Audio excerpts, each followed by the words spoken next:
Welcome back to Lyle's Garage. I'm Lyle. This is my garage where today we're going to be trying to get a Kawasaki Ninja running. This was a gift, or was gifted to me by a friend of mine, and they had a family member that had ditched it out into a field for several years. The license plate says last time registered was 2016, so we're going to say that 2016 was the last time it was probably started. So about 8 years ago, this bike was left out in a field to die. I have since done a few things. As you saw, I did the wash and the power wash, but what you didn't see was I spent about maybe 30 minutes, maybe 45, with an air hose just blowing out all of the mouse houses and the mouse droppings. So every free bike kind of comes with a little something special, and this one is mouse poo, so I might just call this like the Ratmobile. I probably showed you with the pictures before. Here's a little bit of what's left. So unfortunately, all the wires to all the back tail light assembly has all been chewed through. Fortunately, it looks like everything else is okay. There's a mystery box here of technology that has all the wires. I did look through a little crack and saw the fuel injector nozzle wires are all intact. So unfortunately, there's a little bit of mess that comes with the mice. So we'll just try and we'll ignore that because I know that's kind of gross. I did spray this all with some chemicals that I'm hoping aren't going to eat up anything else, but it probably is done a good job disinfecting it. Some good things about the bike are it has this super huge rear tire that still has a bunch of the little knobby little hairs. Can you see those? And a lot of tread. So although it's probably 8 years old or so, it feels really soft and looks really nice still. Really good brakes on the front. Back brakes are pretty good too. They got disc brakes on the front and back. This has the Showa front forks, Nissan disc brakes, this huge rotor, dual disc on the front. It is the zx6r model of the Ninja, which means 636 cc. The bike came with all the plastics and the seats, but I took them off just to kind of get things going, mainly because I wanted to get the battery hooked up so I could check the mileage because the odometer is digital. So let's turn this on and see what it's like together and zoom you in a bit.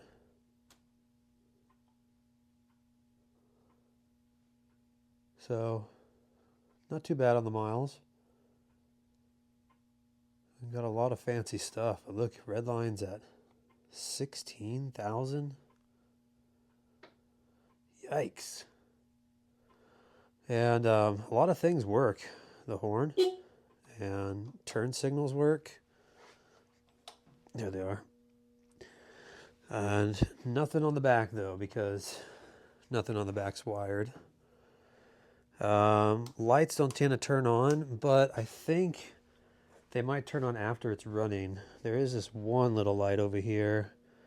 I don't know if that one's supposed to be on just because I don't know anything about the bike. It does have this little thing over here to catch it when it falls, but that's all loose and sloppy Joe. So I think that's supposed to be on there, but it's the wrong one. And all the plastic is kind of not nice. It's not broken, but there's just a lot of shenanigans.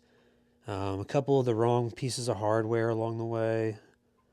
I only watched one little video on this bike just to try to get some information for you guys. And the guy said that for some reason the 600cc Ninjas tend to all be beat. And this one is definitely following what I heard. So I think it'll probably be all right though as far as the motor, the brakes, and suspension. There is one ding that I found where somebody probably hit a curb. Right there. I don't know if you can really see it, but it boop, comes up about a whole 1.5 millimeters. So hopefully the wheels aren't going to be too tough to balance with that. I'm not going to hit the start button. I don't even want to know yet because I think there's a rat's nest in the snorkel. For those of you that don't know, the air intake is through here, and then that comes through this snorkel right here all the way into like the frame. And then somehow it's going to go into the airbox, which is under the tank. So anyways, the point I was getting at is I think it's full of mouse nest stuff or mouse house stuff, because when I blew the air compressor hose in there, droppings and trash came out. So tall tale signs of probably eating the air filter. So if I start it, it'll suck that stuff into the motor, and let's not go there. Get the tank off. I believe you just take these off. That's a clamp holding it. It looks like it's one of those types of tanks that hinges up. So there's a bolt running all the way through here. That's a 10 mil right there. So just take that 10 mil out if you're trying to get this thing out on your own. I imagine these are vacuum lines right here. This one's tore up anyways, so obviously that's not going to leak. There is a little bit of liquid in there. It's kind of hard to hear, I'm sure. So I got to get that off and emptied. I want to hook up a fuel source to it because it's got fuel injectors, so hopefully we can just get it started. So far the worst thing that I found, besides the mouse stuff, is the fuel tank key doesn't turn. So we're going to have to try some stuff to get that to turn. And I'm just going to go ahead and turn off the camera for a bit, and I'll get the tank off. And we'll see if we can figure out what's going on with this and get things started.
I was able to get all the fasteners out and unfastened from the airbox pretty easily. Let's take a look at the inside.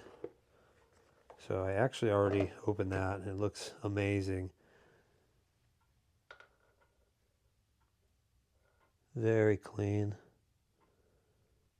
Even the air filter looks surprisingly clean. It's got this nice metal anti-mouse shielding too.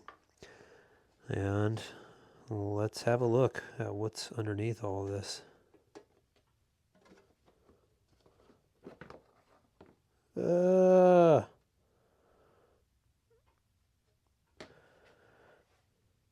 Well, looks like they didn't eat through the air filter at all, so that's nice.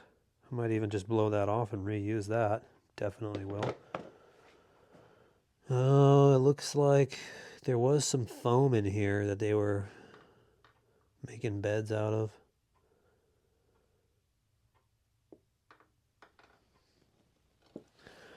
Can we see how they got in? It's weird. Well, that's disgusting, but better than what I had expected. So we could have started the bike or at least turned it over and it would have been fine, but better safe than sorry, right?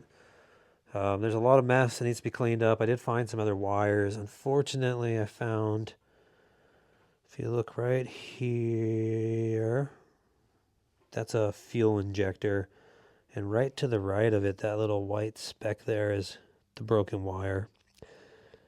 So good news is there's only 2 wires per injector. So the bad news is it's in a really yucky spot that I'm going to have to undo that whole loom and bring it down and untape it to try to get some extra wire off. But it looks like 1, 3, or rather 4, 2, and 1 are probably still intact. Also found another unfortunate wire, a bunch more mess too. Oh, a bunch of yucky stuff. We got a pink and a gray here that definitely got bitten off right there. Can't hold it still.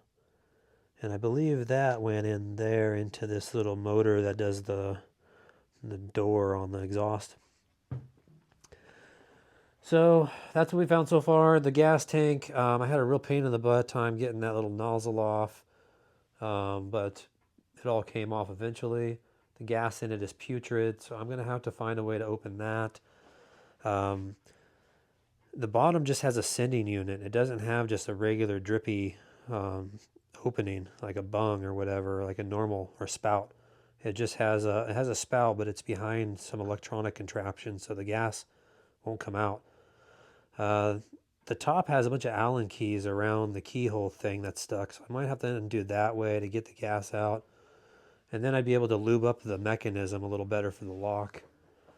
Anyways, that's where we're at so far. I know it's starting to look pretty yucky, but all things considered, there's not really that much wrong with it as of yet. Fingers crossed that that'll be it, and then we can fix that and be on our way.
Well, it's been a few days. It's Monday morning. I've done a little bit of work you just saw on the Airbox, got all that cleaned out. Got the mouse house out and all of their other things they leave. There was also some weird foam that was inside of the Airbox. lining the walls that had all been deteriorated. So I scraped all that out, as you saw, and I don't know if that's important. I can't really fathom why. It wasn't like a filtration. So we got all that cleaned back up anyways, and cleaned out and buttoned back up. Let's take you in and you can see some of how nice this came out with that steamer I was using. I don't know if you remember how gross all this was, but it was just piled up with stuff. Mouse stuff. Battery box looks like brand new now. Well, minus the scratches. And that was where all those turds were all piled up right there. So, obviously got a lot of wiring stuff to kind of hash out. A lot of things I don't really understand. Like some of these wires just ended on this little box, and I don't know if they connect or if this is just some sort of like a end cap for bikes that had other features but use the same harness. So I'll need to look up a wire schematic, try to answer some questions before I get some of that done. Some of the wiring I don't think I could save, like right there where the wiring was chewed all the way to the back brake light. So I think I'm going to have to be stuck footing the bill for a new one of those. I might try to open that up and see if I can extend them. The rear turn signals and the license plate holder got chewed all the way to there, so I think I can undo those 4 Allens, drop it out, and put extensions and all that. I just don't know if I'll be able to get them fitted through here, you know, because they get so thick once you get the welds or the solder and the insulators on each wire, and they're already super tight in that bung. So there's used tail light stuff on eBay for pretty cheap. I might just have to fork out like $50 and get all that. And then a couple other wires and blemishes here and there. The main thing that I'm concerned about is that fuel injector one right there. So I'll probably see if I could maybe get some piggybacks on that, and then just to see if we can start it. I'd rather not spend too much time on a whole bunch of stuff and then have the bike have like a blown motor or something. So at some point I need to figure out if the motor turns over. Also got the windscreen off. The windscreen was basically needs some love. I think it's black plastic, so I think I can wet sand it and then just clear coat over that. But it was really dirty up here on my instrument gauge and cluster, and all up here was full of stuff. I probably shouldn't mention what it is, but it was nasty. So I took it off. I'll put a little picture here. It's just, you know, more junk from mice, and all was under here. So once I got that off, I was able to clean that. Got the gas tank. I got to take care of it. It's outside. It's got old gas that smells like that kind of wood stain, varnish, turpentine mixed with old wet cardboard kind of smell. And I can't get the lock undone still, so I'll update you guys in a little bit. I'm just going to keep chiseling away. I did get all of these hand controls all cleaned up. I used that steamer. I don't know if you guys saw, or you might have blinked and it was over, but I used the little steam thing for a lot of stuff, and man, it really has done a nice job. Still got a lot of nasty stuff, as you can see back down through there. But I don't think I'll get to everything, so we'll just do the best we can with what we got and the time we got to do it in. And I'll take care of some more stuff and then give you guys an update soon. Got the gas cap off, everybody. Only took me a few minutes, maybe about 10 minutes. What I did was, you know, previously I had sprayed some lubricants in the keyhole and tried finagling and all sorts of different stuff to get it to open. I got my lockpick set out, but then I realized that it wasn't going to pick because the tumbler itself was like not able to turn because I think the locking mechanism was seized. So I got my heat gun out and I aimed the heat gun at the hole there, and I held it there for long enough to where I felt really scared that the gas that was inside, the fumes might explode or something. So I had a face mask on and, you know, tried to keep it safe, but probably a dumb idea. But I put the heat gun on the lock for a long time, and after maybe like 4 minutes I heard a pop real loud, and I thought it was going to be one of these flat surfaces, you know, popping out or something, and it was actually the lock on the inside. Something happened to it, and when I stuck the key in the keyhole, it was putting up a fight a little bit. It actually turned and then came off. So obviously that big old deposit berg that was right there is part of the problem.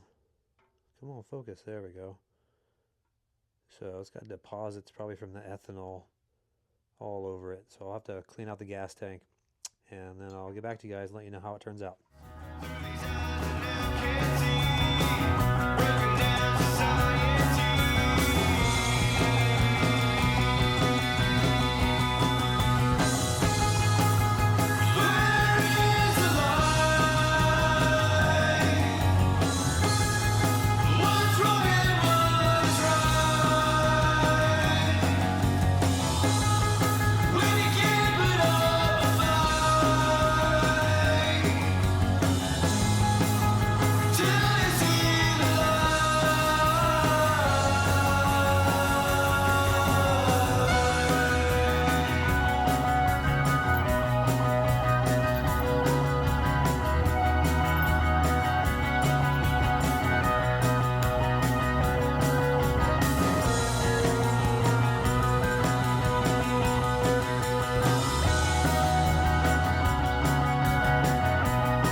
Well, everybody, it is the next day, and you just saw most of the stuff I did on time lapse or the snapshots.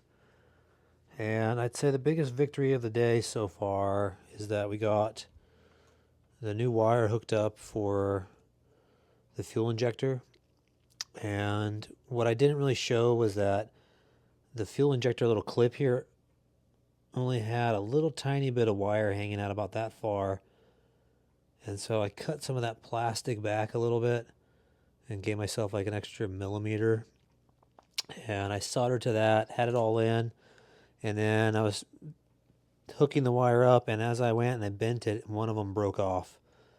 Not because it wasn't soldered, just because it had such a little piece of solder too. So I had to open that back up, redo all of that. So we got all of our fuel injectors now. That's the one I did today.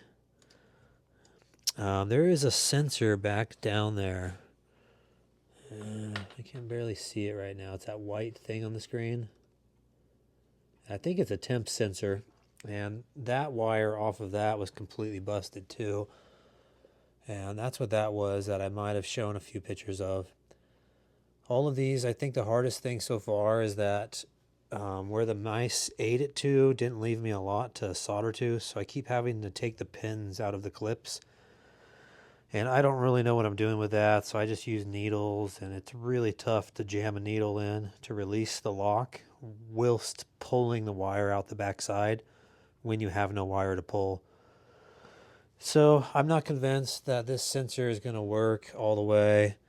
Might be tough to tell, but I kind of blasted that hole out, shoving an ice pick in there. So I know it's got connectivity because I ohm checked everything after I was done with every connector I did. I ohm checked it. But it might be a hot dog in a hallway situation where that little metal box that the needle pin goes into isn't small enough anymore. I have tried starting the bike off camera, I think yesterday, the day before. Not starting it, but just seeing if the bike would turn over. But nothing happened. I heard a little click back here, but I don't think the starter stuff was hooked up because of these wires chewed up. Or there's some sort of a fail-safe where it's detecting the gas tank not hooked up and stuff like that. So there is a couple little weird block out pieces, and I think I threw it on the floor somewhere. There's like a black little box that was all chewed up at the end of like 6 wires, but all the wires were the same color. So I went ahead, I'll show you what I did with that. I soldered it all together into a big blob after I twisted them. I ohm tested them, and they all were, well, most of them were grounded out. And as far as I can tell, the black with the yellow stripe is the ground on this bike. So more importantly, the little, oh, here it is. The little block out thing that all 6 were connected to, it got chewed up pretty bad. And instead of taking my time, which might take me an hour to get all 6 of these out, and then I'd probably end up breaking some, I realized that under that little cap was this little metal post. And if I take that off, all it is it's 6 males all on this metal plate. So essentially connecting all these together. So this was just a fancy way of having all the wires twisted together. So now they're twisted together and soldered. That should do well. This little block out thing here, I took the cap off. I had to break the cap off, and they're not going to anything.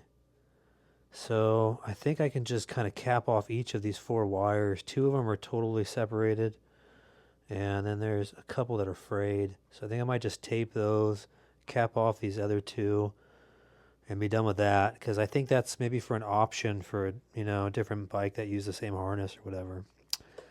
So all I really have left is the tail light assembly, which is the brake light assembly, which is the running light and the stop and the ground. And then I have the 2 turn signals and the little light that goes over the license plate. So the bike can run without all that. I'm going to go ahead and hook up what I believe to be a temp sensor, and I'll hook up all of those back up. And my battery's supposed to been here yesterday, but it's not here yet. I'm probably just going to hook a battery charger up to the terminals and see if it turns over yet. If not, I'll be waiting for the gas tank, which is currently outside. I'll post some pictures here of the fuel pump so you can see how bad the fuel pump turned out. Unfortunately, the whole inside of the gas tank is covered in that brown ethanol deposit / rust mess. So the best I could do right now is put a bunch of gas in. Because of that big bung that the fuel pump sits in on the bottom, I don't want to do the vapor rust or acetone because I'll ruin my fuel pump, and those fuel pumps are like $350 for a used one right now on eBay. So I'm going to try and save the fuel pump and just hope that putting gas in it and leaving it out in the warmth and shaking it a few times a day will hopefully break it free. So that's where we're at currently, guys. I'm at the end of my day. I gotta go pick up kids from school and do the daddy-o stuff. I'll get back on this tomorrow, and we'll see if we can't get the engine to start turning over. Stay tuned.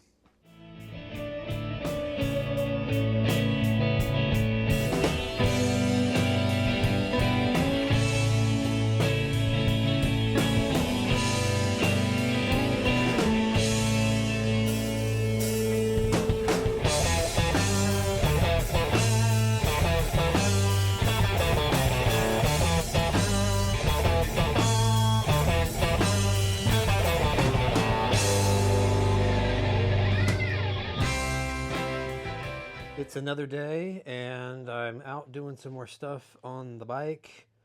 We got the battery. I didn't want to put it in yet because the fuel pump wire has to come through this hole under this thing, and the battery will probably be in the way. But I did temporarily install the battery. Just to get you a little update on what I've got going on so far, or as of recent. I found new turn signals.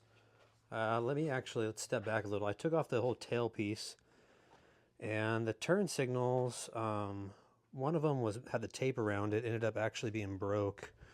So I went on to the Amazonian site, and I found some new ones of these. And the new ones were pretty cheap. I think they were 25 bucks or something. I'll put the little picture screenshot of the item in case anybody wants it. But the main thing I was looking for was the fitment and that the adapter would be there. It turns out that the mice that ate the tailpiece actually left the adapters on the female side. So I got new turn signals. I'm gonna clean up the tailpiece, probably end up painting it so it doesn't look so ashy.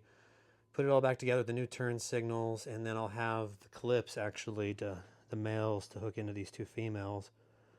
I found a new brake light. I was going to try and dissect that and see if I could make my own little piggy tail, but then I have to come down here. This is the male into the female, so I still had that, so I thought I would just, solder to this. But then I started thinking, that's going to be pretty ghetto, I guess is the term, to tear that apart and then solder. So for 20 bucks with free shipping, I found some dude in New Hampshire that would sell me his. So I got that on its way. Probably take 2 weeks because it's near Christmas and shipping's getting slow. So that just leaves me with the little light for the license plate, which goes to this guy right here. And it's only 2 wires. I still have the male. So I'll just ghetto do that because I can find a new little light, whole assembly, but they're like $10 and they take like 5 weeks to ship for some reason. So that's where we're at. I don't think I've really gotten into anything else, but I thought I would just pull out the key real quick and give a little start, hopefully, or not start, but I don't know. We'll just see what happens. So actually, you know what? I'm not gonna be able to hold this and everything at the same time. So let me get you set up on a stand. Hold on a sec. All right, guys. So we got the fuel injectors all wired up. I got the temp sensor wired up and all those plugged in. We got the exhaust little butterfly valve thing fixed. The only things that we don't have wired up still are the rear taillight stuff. I don't foresee this bike not starting for that reason. So I feel like as of now, we should be able to get the motor to turn over at least. So let's, okay.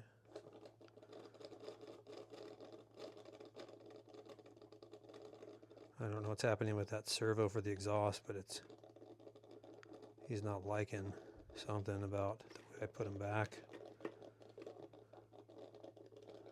Oh well, screw it. Okay, so we got this on. Let's see if it turns over. Oh, yes! Yes! All right.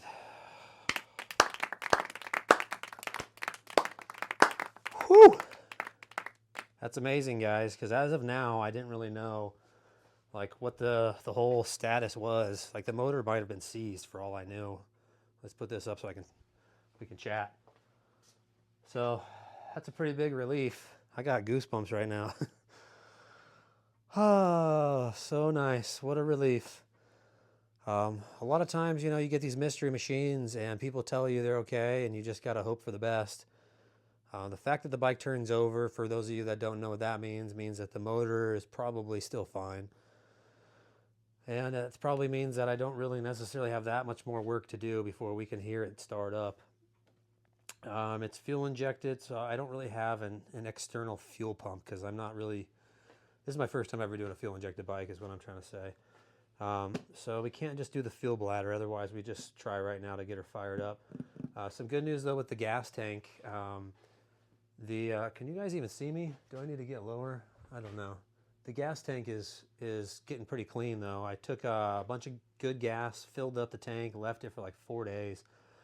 Shook it a whole bunch every day, left it out in the sun, so it got more sun damage. And I just emptied all the gas out and the fuel pump came out and it looked so much better. I'll put up the picture of the fuel pump again if I haven't already. Here's that picture of that fuel pump, and then here's what it looks like now. Whole different thing. I went and took the air compressor and blew off. As soon as the gas dried, all the little flakes and the last little bit of brown stuff just turned to little flakes and blew off with the wind. The inside of the gas tank, I'll put that picture here, is still pretty hectic. This is after I drained all the gas out. So I took the air compressor hose and dried the gas tank out, and a lot of that stuff comes off into flakes, but it wasn't enough to seal the deal. So I went ahead and I put that all, the fuel pump back together into the tank, and then I filled it back up with gas. I put the old gas back in and some new stuff, so it's all the way to the brim. And I think a few more days with that sitting there, by Monday I should be able to drain the gas and then blow it out one more time, and fingers crossed that fuel pump works. I think we'll have a running Kawasaki Ninja. So I'm gonna go ahead and, I don't know, I got that little tail light piece I was telling you about, this little guy right here, and that's pretty much the last thing that I can do besides the gas, I think. So I'm gonna probably do this and do a little bit more cleaning, and that's probably it. Oh yeah, and the tail pieces. So I'll probably get back to you on Monday, show you how this is all going, and then hopefully with some maybe some good luck, a little faith, fingers crossed, all that, we can get this thing running on Monday. All right, see you guys.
Well, I was not able to ever get any of the brakes to bleed. And, you know, when I'd push the pedal or squeeze the lever, it never felt like the plunger in the master cylinder was ever returning. If you guys have ever been in this position, you know what I'm talking about, where the lever, when it pushes the plunger, you can feel something inside. But sometimes the spring or just the rubber boot alone will push that lever back, and it feels lifeless when you squeeze it. And I never could get it to respond right. Same with the back. The return spring is all I could feel pulling the pedal back up. So I went ahead and took them all apart, and sure enough, the master cylinder's plungers were all collapsed. I didn't really go about it the right way. I started on the front one. I thought if I took something and punched it down that it would spring back out, and that ended up breaking the plunger piece. And then of course I grabbed it with needle nose pliers a few times and broke it even more. But I did find out with the rear one, the correct way to get the plunger out is you just put it in really hot water for a little bit. I stuck mine in my ultrasonic, and maybe the vibrations helped, but the hot water I think is probably what really did it. I stuck them both in there for about a half hour at about 45 to 50 degrees Celsius. I don't know what that translates to in English, but hot enough to where they all popped out. I got the new kits on eBay. I found this really good seller that has this kind of stuff. I'll put it here. And these part numbers I don't think are actually corresponding to Kawasaki. I think that's just for that K&L company. But I've had really good luck with this company, K&L. It's made in Japan. The parts are pretty good quality. So I got the rebuild kits for the Masters. We're going to go ahead and build those or rebuild them and put them back on and bleed the brakes. I also was unable to get the old fuel pump to work. You're probably wondering why I'm pointing at that bag. This is the old fuel pump. And there's a part number for you. There was this little, I don't know what this little condenser thing is here, but this wire looked like it was giving up the ghost. So anyways, I couldn't get this thing to work. I tried hooking up to a battery and touching hot terminals everywhere, and nothing ever came alive. So it was a real bummer because those are super expensive. They're like $300 for a used one. But I found this really nice eBay seller that was selling them from Japan. So you can see I got an actual Kawasaki part, brand spanking new, super fresh and clean. And that was a really good eBay seller. I'll put his information or their information right here. Very good communication, super friendly people. And sometimes when you buy things from people, you feel like that person was really nice and I want to buy from them again. Anyways, this company here, if you guys got some Kawasaki stuff, they got a ton of parts. I've bought from them before in the past, and it only takes like 3 or 4 days to come from Japan to USA, California, where I'm at. Anyways, I'm going to go ahead and I'm going to rebuild the master cylinders, and then after that we'll get the fuel pump in, or maybe I'll put the fuel pump, I don't know. I'm going to try to get a lot of this stuff banged out in the next day, and hopefully when the fuel pump gets in I can put gas in and we'll be able to tell if the bike will start or not. So fingers crossed, we should be able to see the bike start soon. Alright everybody, we got the brakes braking front and back, and we got the new fuel pump put on and hooked up the gas tank, hooked up the battery, so we should be all set to try and start it for the first time. Fingers crossed, prayers are already said. Alright guys, here we go. Oh!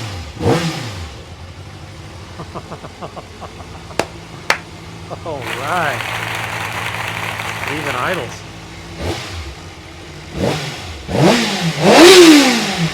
Oh my goodness.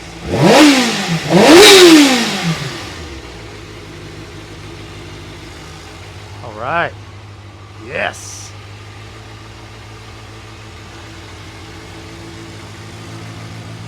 Oh look, the headlights come on now. Let's see if there's a bright. Oh, there is.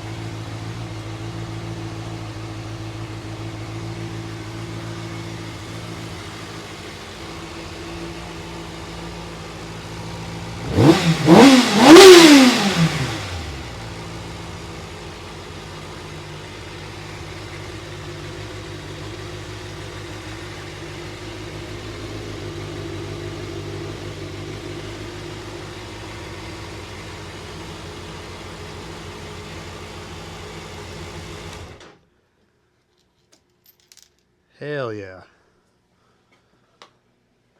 Hell yeah. Freaking amazing. Oh, this is so exciting. I am now the owner of a running Ninja XZ or zx6r or something, whatever it's called. Holy moly. Alright guys, I just got a few more things I got to do to put the plastics back on, and then we can hopefully go for a ride. Did you hear how fast it revved up? That was crazy. I got to 11 grand on the RPM, just barely twisting it. So this is beginning to look a lot like Christmas for me. Yeah, there's a bunch of other really kind of janky things that I probably should take care of, but I probably won't. Okay, that's broke there. We'll just try and get the plastics back together over the next few days, and then go take it out for a rip. Sweet, huh? Well guys, it is all done, and I've actually ridden this a few times over the last few weeks, and it is amazing. Totally different than what I'm used to. The fact that you can just stick the key in and start it, and it starts up right away, is just, it's amazing. There's no maintenance needed. The thing can just sit, I feel like, for months, and then you could come out and just fire her right up. It's just always just waiting for that next ride. In contrast with my other bikes, some of them, you know, they sit for a week, and sometimes it takes 10 kicks to start them for some reason, to get the gas in, whatever. My blue SL350, I drove it yesterday and then parked it. Somebody was talking to me and I forgot to turn off the petcock. Came out here this morning. Petcock's still going. One of my flow bowls probably is leaking a little and leaks some oil into the gas, or gas into the oil. I got to undo all that now. Yuck. I'm getting tired of having all these bikes where they all need that much attention. This one needs no attention. I just park it, and then when I want to ride it, pull it out, look down at the tires, make sure they're not flat. Um, the one thing about the bike that is kind of scary isn't actually the horsepower and the throttle. It's actually this front brake. The front brake is insane. It doesn't feel like it's doing anything, you know, when you, as far as the lever squeeze goes, but it is so tight up front. When you squeeze it hard, it'll lock up that front wheel at any speed you're going. It's insane. So that's kind of the nerve-wracking thing about riding this, is you can't just grab that front brake like all of the drum brake bikes I got and stuff. You really gotta have your head on straight when you ride this. When I first rode it the first time, I rode it for about 5 miles maybe and brought it home and hated it. The riding position is really uncomfortable. When you get on the position, it requires you to sit in this different position. Most of the Japanese bikes, you're sitting like you're up on a couch or, you know, a rocking chair. And this one, I don't even know what kind of chair this is. It's the kind of chair you would never want to sit in for more than a minute, though. So when you're riding these bikes, you got to have your tummy tight. I think it's even okay to kind of press up your tummy on the gas tank. I think that's what this little pad might even be for. If you ride these kind of bikes, I might sound like a total idiot, and that's fine because I am. But for those of you that don't know and you're thinking about getting one, this might be pertinent information. But first time I rode it, 5 miles, and my hands were killing me because all my upper body weight is being forced into these grips. So the second time I went riding, I used my thighs a lot to hold up my torso and kind of anchor from here. That helped a bunch. You know, the third or fourth time I rode it, it didn't really seem to bother me as much. It's a wonderful bike, wonderful machine. Such a spectacular achievement of American or Japanese technology, human technology, whatever. I don't really like riding bikes as much as I like motorcycles themselves. I'm fascinated by the workings of these things. I'm in love with the idea that just this few of parts can create something that can propel you at such a high speed. All motorcycles I think of like this. I actually love the motorcycles and the engineering in them more than I love driving the motorcycles. I do like my weekly ride. It gets me out and gets rid of the stress in no time. But as far as commuting to places or picking up kids, I would never want to use a bike just because there's so many nutty people on their cell phones. By myself on the weekend, love it. Um, Let me show you around the bike. I'll show you some of the things that I was able to accomplish since we last spoke, or rather since I last turned on the camera. I got all of the plastics really nice and shiny. As you can see, they feel like brand new. What I did was I cleaned them all really well, wiped them all down, and hosed them off. And then I got this stuff from Amazon called Car Guys. And it's a plastic, rubber, and vinyl restorer. Kind of a pain in the butt to use. It's a lot like the wax and compound process where you gotta put it on, apply it evenly, let it dry a little, and set up, and then you wipe it off and buff it, and then go back and buff it with a clean terry cloth. But it does, excuse me, it does a pretty good job at bringing back that reflective kind of shine. It makes the plastic feel really nice. And if you got rough textured plastic, it's really easy. It's just the smooth stuff that kind of takes a lot of elbow grease. I don't know if you remember, but this didn't shine before. There was no reflection. I'll try to find a picture of the plastics before so you can see just kind of how ashy it all was. I also went through and took a black Sharpie, and some of the cracks that were showing like white plastic under the black paint, I went over with a Sharpie just to kind of fancy it up a little bit more. It took about an hour on each side to get the plastic, correct or shiny again. I don't know if you remember, the tank was also super blasted.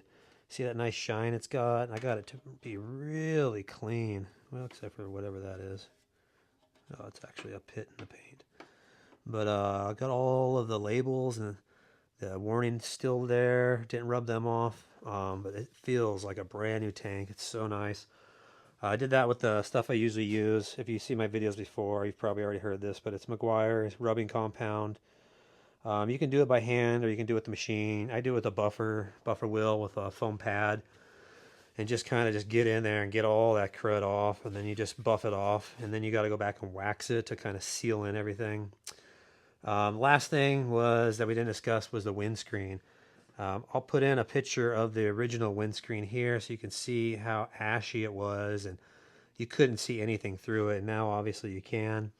What I did was I started with 500, and then I think I went and jumped all the way to 1200, 1500, 2000, and then 2500 sandpapers, all in the wet sanding in my kitchen sink, actually. Probably not the best place. And then after I was done with all that, I found this stuff online called Plast X by Meguiar's, and they also have Plast RX, which I believe might be the same thing, just sold in a different market. And that's like a headlight restorer, kind of clear plastic restorer. And I put a little 2-inch pad on my drill, and then I went through and just buffed all of that. Also did the inside because that was kind of messed up. I didn't sand it. I just used that plastic stuff, and it's beautiful. I also did it on the gauge. This had some stuff that was kind of biffed, and it was kind of wiped with a rough rag or sandpaper or something, and that got the streaks all out of it. It's epic now. So nice. Lots of things. Like I did this little cap here. It was all old and ashy looking. Now it looks and it feels nice.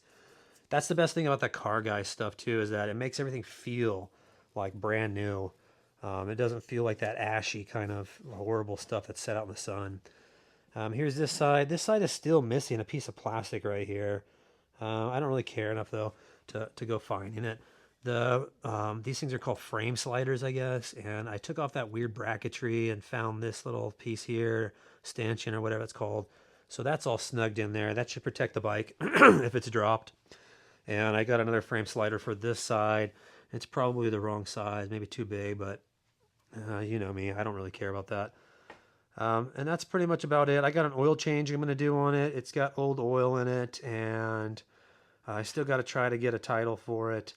I think I might just end up keeping this bike. It's just such a pleasure to have. No maintenance on a bike is very appealing. I'm going to try my best to either get my kid to hold my phone while I drive by on the street so you can kind of get some sounds and some sights of it. Or I might see if I can get a friend of mine to follow me and we can go for a little ride together. Either way, this is the conclusion of the video though, and I really appreciate you guys sticking along for the journey. Who would have ever thought that this Rat-mobile or Mouse-mobile, whatever we called it, would have turned out to have been such a lovely bike. And real quick, before I let you guys go, take a look at this. Bike's cold, just been sitting here forever. I swear I know how to put a key in, just not right now.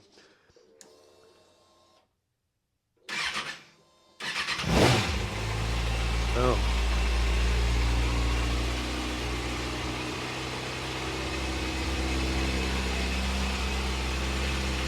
I don't really want to breathe that, but give you a little sample so you can see and hear some of the goodness. We got all the lights work now, the brake lights work, turn signals all work. Yeah, so anyways, like I said, I'll get the bike running, we'll get out there and we'll take a little look at it. And thanks a lot, guys, for sticking around and all your support. Take it easy, guys. Good luck on your project. See you in the next one.